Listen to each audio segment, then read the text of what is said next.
வாய்மொழி பட்டறைக்கு வந்திருக்கீங்க.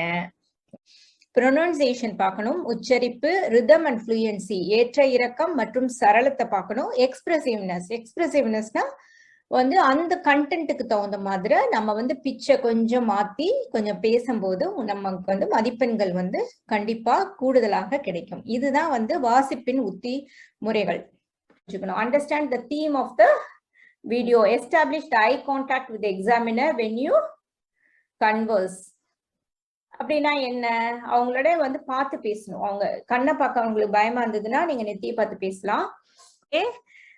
உணர்ச்சி பூர்வமான சம்பவங்களை இணைத்து அழகாக சொல்ல வேண்டும். நீங்களே கதையெல்லாம் படிச்சிருப்பீங்க, சினிமால வரும். பட் வந்து நம்ப தகுந்த கதைகளாக இருக்க வேண்டும்.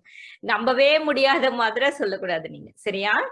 சோ யதார்த்தமான கதைகளாக இருக்க வேண்டும். அதே வரை சுவாரஸ்யமாக இருக்கலாம், சரியா மாணவர்களே? So add spice to the conversation. மறந்துடாதீங்க. So you should add spice to the conversation. So நல்ல சுவாரஸ்யமா உங்களுடைய அனுபவத்தை, அவங்க சொல்ற கேள்வி வந்து யதார்த்தமா இருக்கணும். ஆனா யதார்த்தம்னா என்ன, ரொம்ப ரியலிஸ்டிக்கா இருக்கணும். நீங்க ஓவரா பெருசா சொல்லக்கூடாது. ஐ மீன் இப்ப சினிமால பாக்குற மாதிரி மேல இருந்து ஜம்ப் பண்றது, அது மாதிரி சூப்பர்மேன் பண்றதெல்லாம் நம்ம சொல்லக்கூடாது.